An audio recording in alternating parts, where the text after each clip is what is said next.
Ask your question, I'm not afraid. Gérard Pussé nous reçoit aujourd'hui dans sa maison de Plougasnou, dans le Finistère.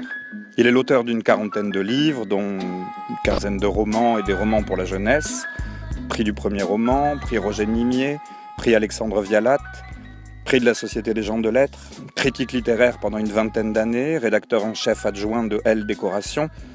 Gérard Pussé vient de sortir un nouveau roman, Camille et François.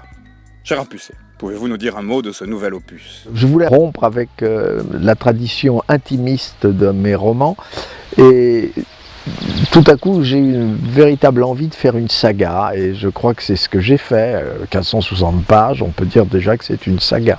L'affaire débute en 1942 pendant l'occupation parisienne et se termine sur les Tours Jumelles en 2001. Gérard Pussé, comment avez-vous créé ces personnages ? Vous savez, un auteur n'a pas forcément la haute main sur son roman. Les personnages vous emportent. Au départ, Norbert était beaucoup plus simple qu'il ne l'est devenu. Il s'est compliqué de lui-même. Je l'ai suivi. Pourquoi écrivez-vous ?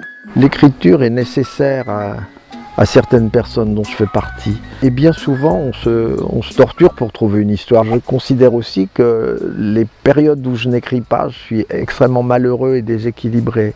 Donc il est nécessaire pour moi d'écrire. C'est une sorte, sans doute, de thérapie. Et c'est pourquoi je vais chercher les histoires au forceps. Et c'est cette nécessité d'écrire qui fait naître les romans. Gérard Pussé, qui s'intéresse à vos histoires ? J'ai fait une incursion sur les réseaux sociaux et du coup j'ai commencé à voir qui étaient mes lecteurs, qui sont visiblement surtout des lectrices. Je pense à toutes ces blogueuses qui ont écrit sur ce livre. Je me suis aperçu que leur critique était tout à fait pertinente. Comment êtes-vous arrivé à l'écriture ? Je n'ai aspiré qu'à une chose, c'est à écrire, mais depuis tout petit, parce que déjà je me piquais d'écrire mieux que les autres, parce que je me disais il faut que je réussisse absolument mes rédactions. C'était la seule discipline pour laquelle j'étais capable de faire des efforts. J'aimais beaucoup la vie de René Fallet, j'étais son neveu, il n'avait pas d'enfant, donc longtemps j'ai fait office de fils pour lui, je le vis comme ça. Je trouvais sa vie infiniment plus intéressante que la vie de mes parents, qui étaient d'honnêtes ouvriers. Je trouvais que leur monde n'était pas très gratifiant. Alors que René était un être tout à fait fantaisiste, qu'il attirait beaucoup d'amour sur lui, avec l'écriture. On l'admirait, on venait le voir. Je disais, c'est vraiment intéressant l'écriture. On écrit souvent pour de mauvaises raisons. La preuve, ça, c'en est une. En tout cas, je ne crois pas qu'elle soit très honorable.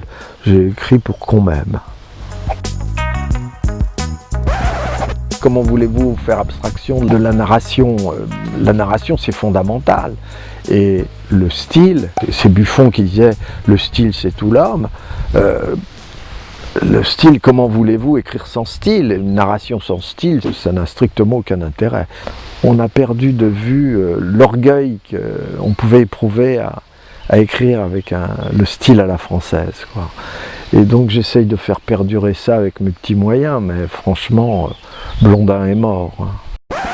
Il n'y a pas de fiction pure. Même l'œuvre la plus fictive, elle est pétrie de ce qu'a vécu l'auteur.